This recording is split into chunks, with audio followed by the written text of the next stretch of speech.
골로새서 2장 14절 말씀 다 같이 한 목소리로 받들어 읽도록 하겠습니다.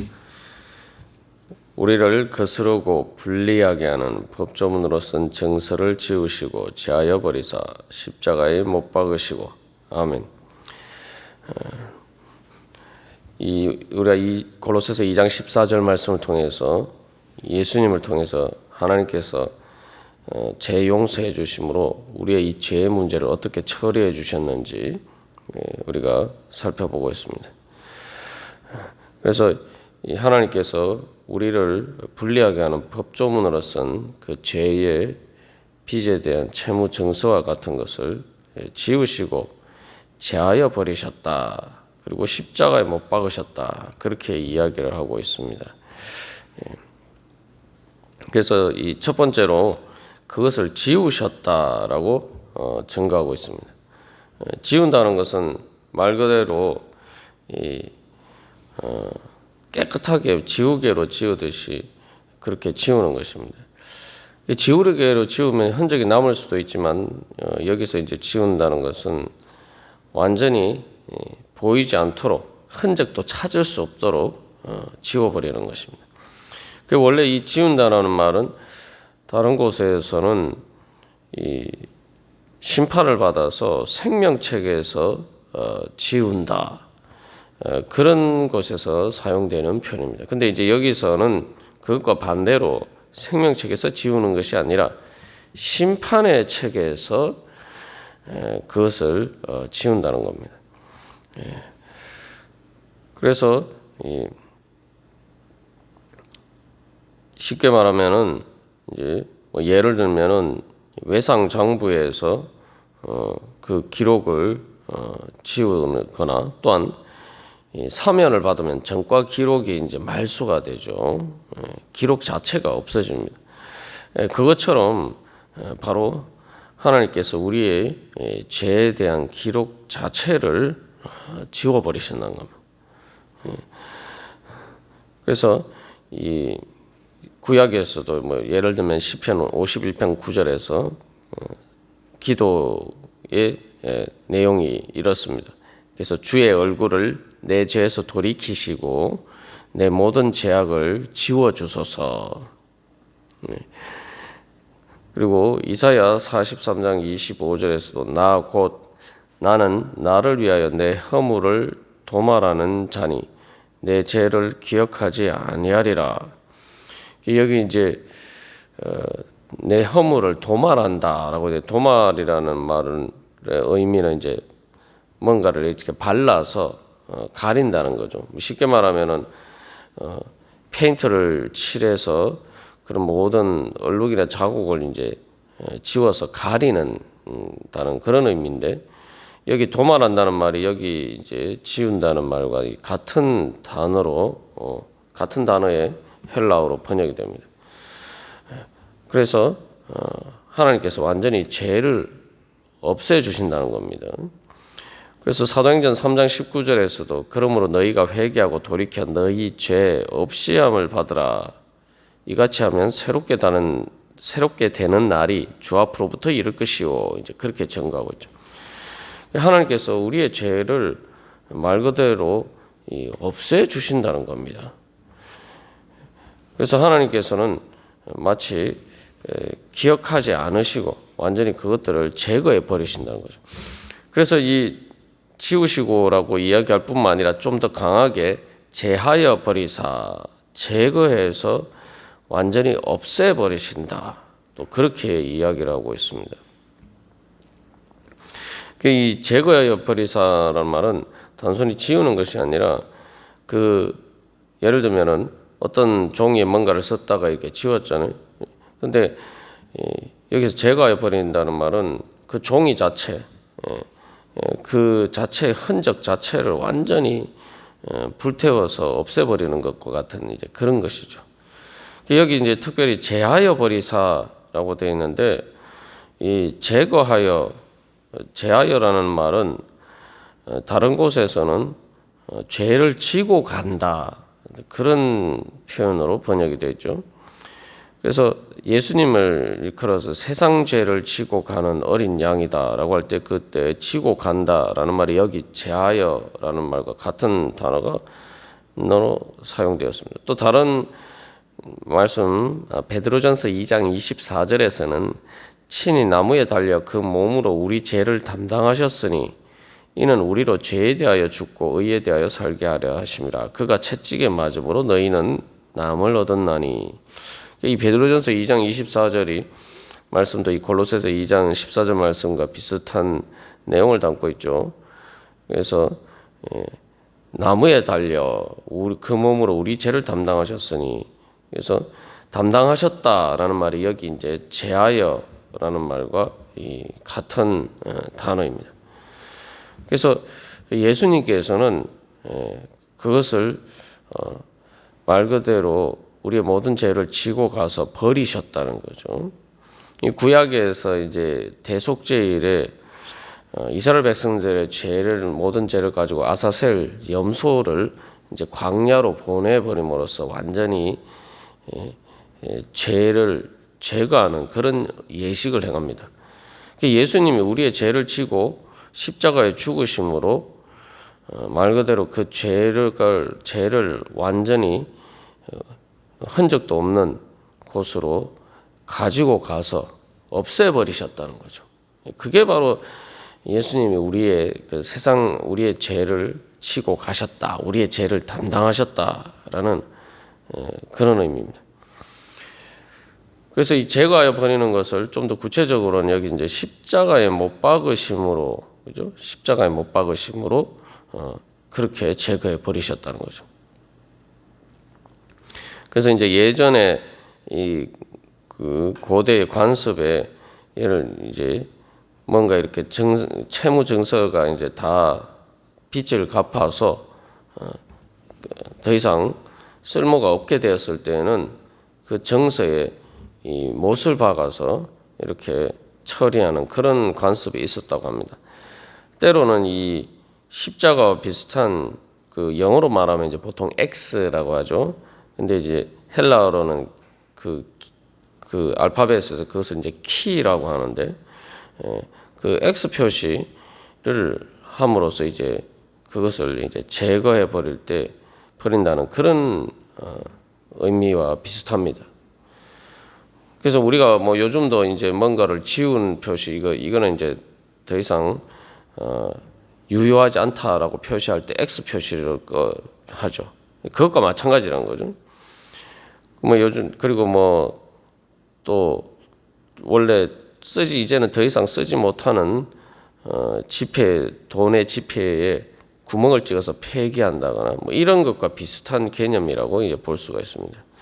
그래서 오늘 우리가 이 찬양할 때 주 십자가에 달릴 때 명패에 쓰인 대로 라고 이야기하는데, 그래서 이 예전에 예수님이 십자가에 달렸을 때는 유대인의 왕이다 이렇게 제목을 쓰지 않고 유대인의 왕이다 이렇게 이제 써서 명패를 붙였죠.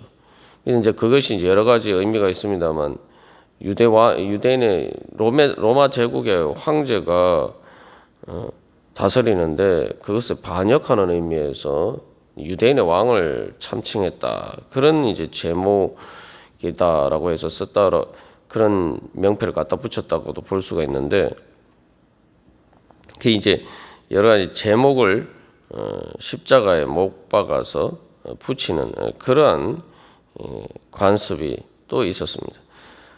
그리고 때로는 또 이제 이겼을 때, 전쟁에서 승리할 때에 이제 적의 무기들을 승리의 휘장에 이렇게 걸어놓는 전선 기념비와 같은 그런 개념과도 이제 관련이 돼 있고, 그래서 여러 가지 그런 이제 뭔가를 더 이상 채무증서가 유효하지 않다는 것을 가장 확실하게 눈에 보이게 표시를 하는 거죠.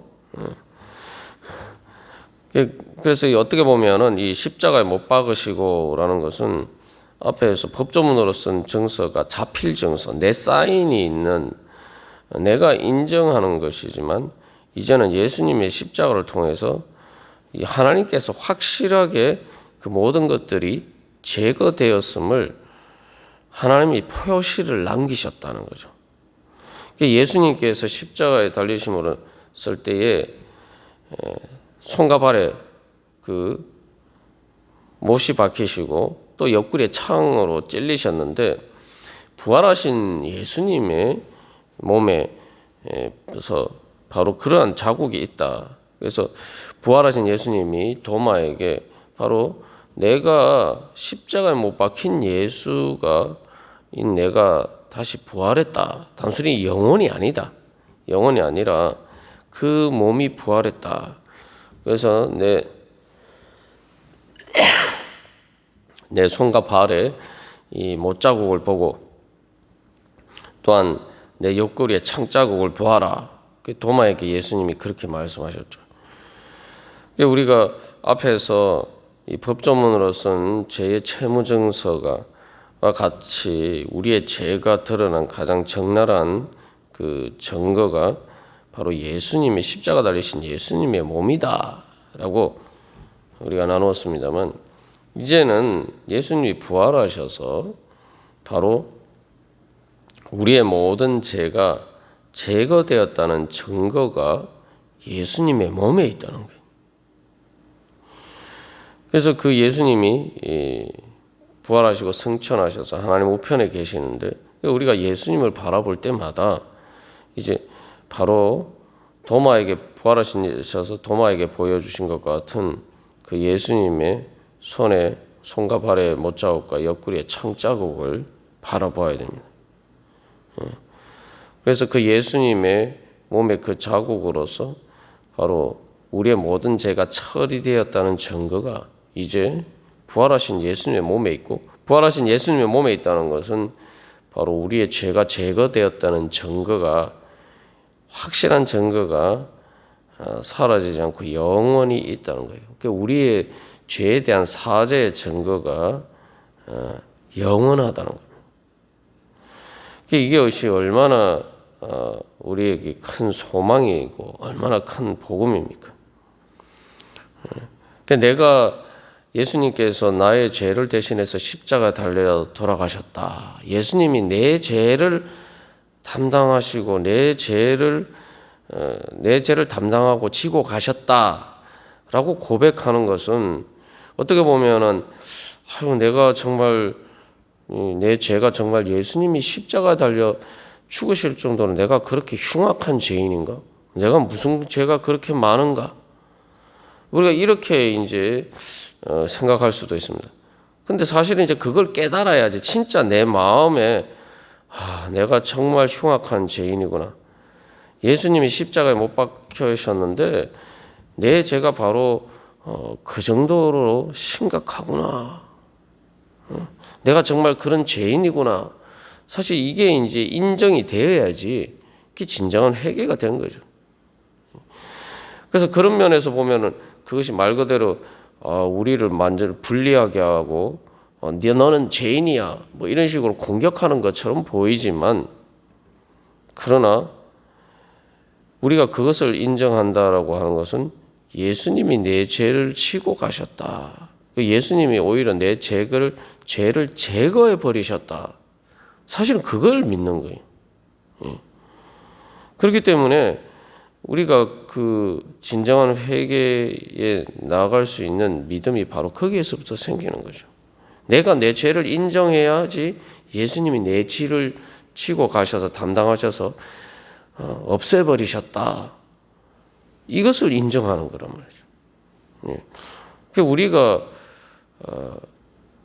그래서 회개를 통해서 앞에서도 우리 인용한 것처럼 베드로가 너희가 회개하고 돌이켜 너희 죄 없이 함을 받으라 라는 그 말씀이 그래서 우리에게 그 참된 복음으로 다가오는 거죠. 회개를 하고 내 죄를 인정하고 회개를 해야지 내 죄가 없어진다. 그래서 이 예수님의 몸의 죽음과 함께 결국 우리의 죄는 이미 다 심판을 받아서 죄의 채무 증서가 완전히 폐기되었다는 거죠. 그래서 이 사순절 기간에 이제 우리가 예수님의 고난을 기억하면서 부활을 바라볼 때 오늘 이 말씀을 따라서 예수님의 그 부활하신 몸에 있었던 그 십자가의 흔적들을 우리가 바라보면서 우리가 주님 앞에 나아가고, 또 그렇기 때문에 회개하는 것은 그만큼 예수님을 내가 더 사랑하고, 또 이 19절에서도 머리를 붙들지 아니하는지라라고 해서 그 잘못에 대해서 이야기하는데, 그것과 반대로 예수님을 내가 붙들고, 또 6절 말씀에서도 2장 6절 말씀에서 이야기하는 것처럼 내가 예수님을 그리스도 나의 주님으로 이제 받아들이는 믿음으로 나아갈 수가 있는 것이죠. 그래서 결국 하나님께서는 우리의 죄를 진짜 완전히 제거해서 없애버리셨구나. 흔적조차 없애버리셨구나. 예. 그래서 이제 세상의 법에서도 마찬가지입니다. 세상 법에서도 어떤 사람이 잘못을 해도 그 잘못에 대해서 이제 심판을 받아서 이제 형벌을 받게 되죠. 그래서 그 형벌을 다 받고 나면, 예를 들면 뭐 징역 5년을 선고받아서 그 징역을 다 살고 나면은 이제 그 죄에 대해서는 다시 처벌할 수가 없어요, 법적으로. 그러니까 그 죄에 대한 모든 국가의 형벌권이 다 사라집니다. 그리고 뭐 우리가 또 빚이 있는데 빚을 다 갚았어요. 빚을 다 갚았으면은 채무증서가 더 이상 효력이 없어지게 되죠. 그래서 이 말씀은 그냥 뭐 법조문으로 쓴 정서를 지우셨다, 그러니까 어떤 뭐 문서상의 그런 문제가 아니라는 거죠. 제하여 버리사 십자가에 못 박으셨다는 건 완전히 이게 이제 실질적으로 효력 자체가 상실이 됐다는 거예요. 그래서 십자가에 못 박혔다는 건, 예수님이 십자가에 못 박히시면 어떻게 됩니까? 예수님이 움직이실 수가 없죠. 말 그대로 예수님이 십자가에서 죽으셨어요. 생명이 끊어지셨단 말이죠. 그래서 예수님이 우리의 죄를 지고 십자가에 못 박히셨기 때문에 이제는 우리를 정죄하는 죄의 법의 그러한 힘이 완전히 상실이 됐던 거예요. 예수님이 십자가에 못 박히셔서 움직이지 못하는 것처럼 이제 우리를 정죄하는 심판의 힘이 더 이상 우리에게 영향을 미칠 수가 없게 되었고, 완전히 죽어서 없어졌다는 거죠. 죽으면 다시 살아올 수가 없죠. 그래서 완전히 이제 우리의 원수가, 예를 들면 우리를 뭐 고소하고 우리를 정죄하고 우리를 또한 사실은 권한도 없으면서 하나님의 보호 울타리를 벗어난 것을 빌미로 해서 우리를 공격하던 모든 악한 원수들이 더 이상 우리에게 우리를 어떻게 할 수 있는 힘과 능력을 발휘할 수가 없다는 거예요. 완전 무력하게 된다는 거예요. 말 그대로 십자가는 어떻게 보면은 예수님이 무력하게 십자가에 달리신 것처럼 보이지만 바로 예수님이 죄를 지고 가셔서 그렇게 되신 것이기 때문에 우리를 정죄하는 죄와 사망의 권세가 무력하게 됐다는 거예요. 그래서 이제 15절에서 통치자들과 권세들은 무력화하여라고 증가하고 있는 것입니다. 그래서 우리가 오늘 이 말씀을 통해서 특별히 이 사순절 기간에 우리 자신에게 그 예수님을 바라볼 때 우리가 기억해야 할 것은, 주님께서 그렇게 모든 것을 다 제거해 버리셨는데 왜 내가 아직도 그런 것들을 붙들고 그러한 흔적 가운데서 살아가야 되느냐? 왜 아직도 그런 것들이 나에게 힘을 발휘하는 것처럼 내가 그런 옛자를 따라서 살아가고 있는가? 우리가 그럴 때마다 이 말씀을, 골로새서 2장 14절 말씀을 선포하면서 내가 이제는 오직 죄에 대해서 죽고 예수 그리스도에 대해서 사는 자로 그렇게 살 것이다. 우리가 그렇게 믿음으로 결단하면서 주님 앞에 나갈 때 바로 모든 죄와 사망의 권세를 무력화하신 예수 그리스도의 능력이 우리 가운데 역사할 줄로 믿습니다. 다 같이 기도드리시겠습니다.